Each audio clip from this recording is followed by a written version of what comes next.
رمضان رمضان رمضان يا حبيب رمضان. Assalamu alaikum wa rahmatullahi wa barakatuh. Welcome to a new episode of your program, Ramadan, the month of change. We're talking about contemplating on the Quran and what are the principles and the tools and the tips that we can use to contemplate on the verses of the Quran, even if someone don't know Arabic at all. Or if you know Arabic, these tools will be very, very helpful as well.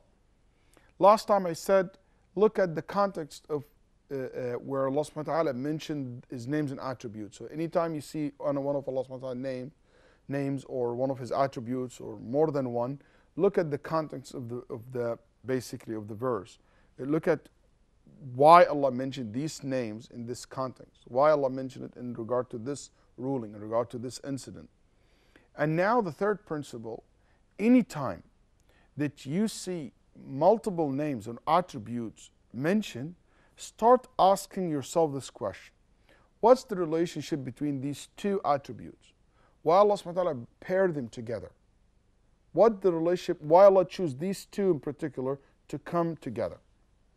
And this is very interesting. And every time you read the Quran, you ask yourself this question. And try to think of it, just read the meaning and try to contemplate on that.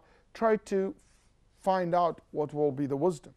For instance, I will give you a couple of examples.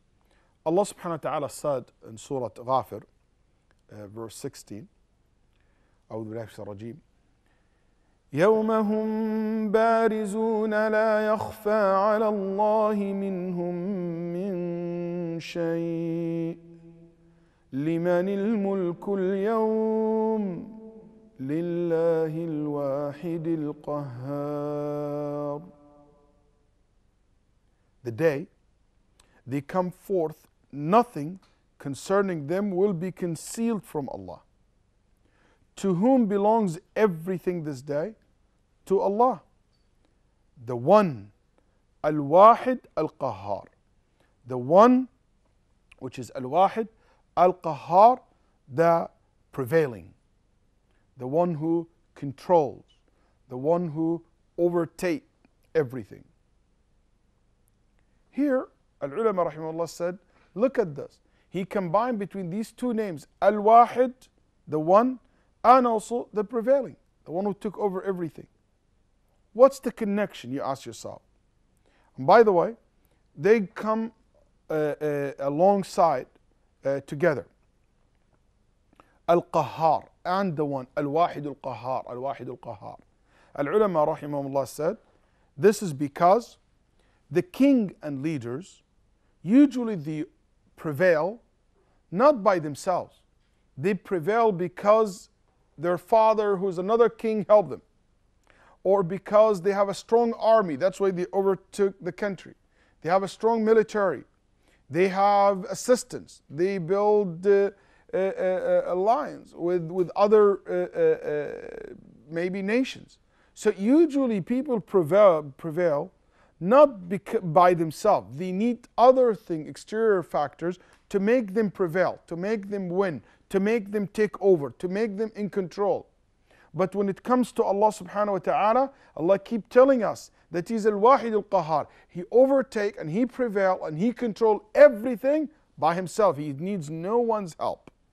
So you don't think that He needs anyone to make Him Qahhar, to make Him prevail, to make Him controlling everything in the world subhanahu wa ta'ala.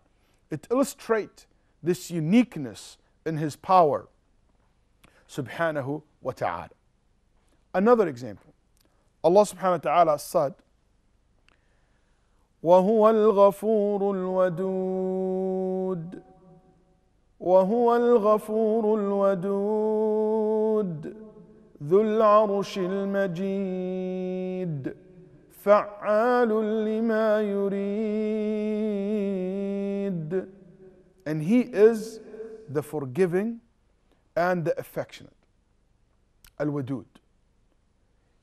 He is the forgiving and the affectionate. It's interesting. Allah combined between these two qualities, that He's a loving Lord and He's a forgiving Lord. Affectionate one, but also He's a forgiving one. Why these will come together? To combine these two together. Basically, ulama rahimahumullah said, so you will know that when Allah subhanahu, when you commit a sin against your Lord, and you will be inshallah forgiving by Him, you need to know that Allah subhanahu wa ta'ala, after He forgives you, He will basically love you. Because sometimes when you do something wrong to someone, He might forgive you, but you cannot be, He will not be affectionate to you anymore. He will kind of like abstain from you, be angry at you, holding something against you. Allah subhanahu wa ta'ala telling us no. When He forgives, Allah subhanahu wa ta'ala will change toward you by loving you. He's so loving, so compassionate, so affectionate subhanahu wa ta'ala, that you feel that not only that He forgave me, but He also loved me. The same thing I said before about the combination, the combining between al-ilm and wisdom, knowledge and wisdom, because people have knowledge. Knowledge is a great quality, but without wisdom, this knowledge can be cursed. Allah subhanahu wa ta'ala, His knowledge, just that not only that He knows, but He used this knowledge in the most wise thing, in the most wise way. And that's very unique. So every time you read in the Quran, when you see two names together, two attributes together, ask yourself, what's the message that for them being with each other? Let's have a quick break and come back to learn a new principle in tadabbur al-Quran, or contemplating on the Quran. Ramadan, Ramadan, Ramadan ya Habib, Ramadan, Ramadan, Ramadan, Ramadan ya Habib, Ramadan. Assalamu alaikum wa rahmatullahi wa barakatuh. Welcome back, and we will continue our discussion about contemplating on the Quran for non-Arabic speaking. The principle that I would like to speak about now is that it's very common in the Quran that Allah subhanahu wa ta'ala give multiple descriptives, and He describe one thing with multiple things, or multiple descriptives. Sometimes 2, 3, 4 times, 4 different way of describing something, a story or an individual or one of His creations. So the question will be always, when you see that, you ask yourself, these basically multiple descriptives, what's the point? Especially the order that they are put in. You ask yourself, is there any meaning behind that order? Because every single word in the Quran means something. Just give you an example. Because before the example, when I said the order of it is very important, because even when Allah subhanahu wa ta'ala put something ahead of other, a description before another one, there is a purpose behind it, there is a wisdom behind it. So that's what you try to contemplate on. And maybe examples will help you to understand that and start practicing. For instance, in Surah Al-Kahf, Allah subhanahu wa ta'ala said, in relation to the story of Musa searching for Al-Khadr, He said, فوجد عبدا من عبادنا آتيناه رحمة من عندنا وعلمناه من لدنا علما. And they found a servant from among our servants, to whom we had given mercy from us, and had taught him from us knowledge. So here Allah subhanahu wa ta'ala described Al-Khadr with 2 things, that this person has what? Been giving what? From Allah? Mercy and knowledge.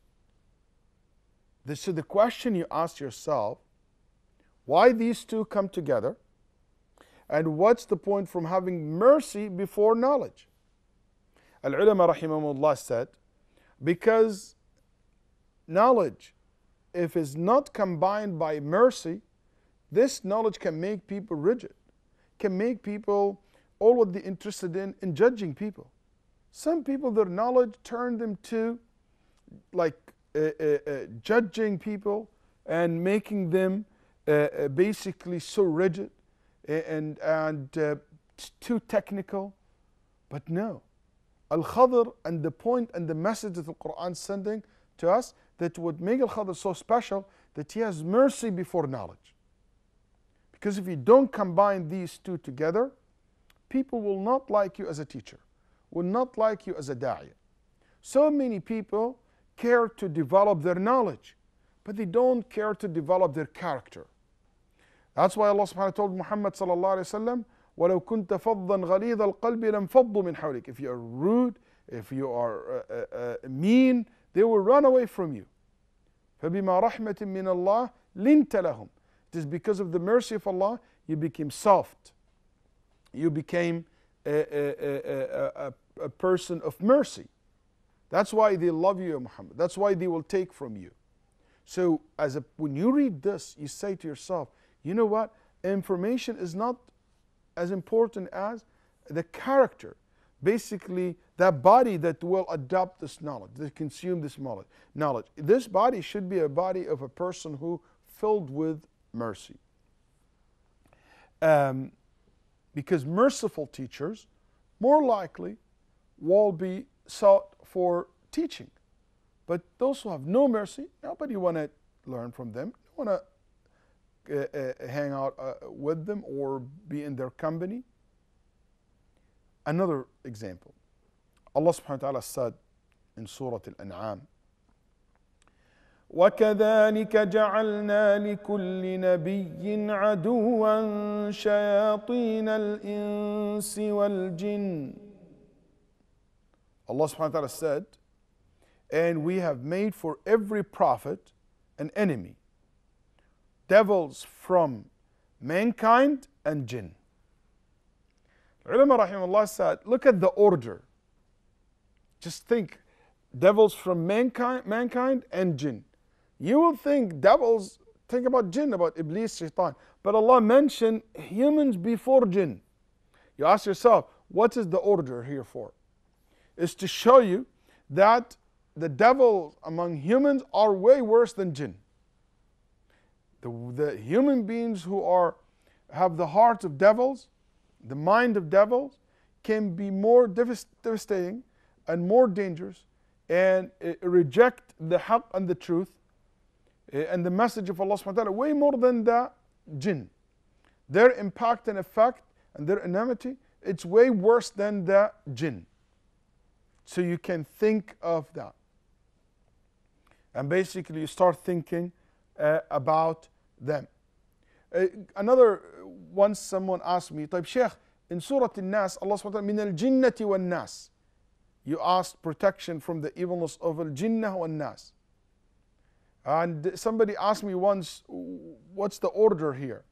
And I said, al-ajib, and al-Quran, the last verse in the Quran is speaking about an-nas. So the last thing that you will have in your mind and you heard with your ear is human beings, the dangers of or the evilness of human beings.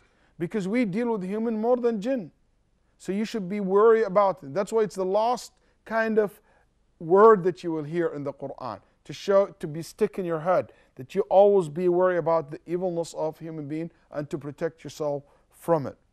So always when you read the Quran, always look at the orders that these descriptives or descriptions are put, and it will help you a lot to feel more related to the Quran. There is more principle will come inshallah ta'ala.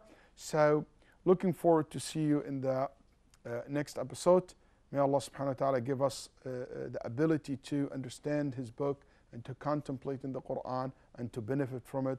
Wa sallallahu wa sallam ala nabiyyina Muhammad. Ramadan, Ramadan, Ramadan.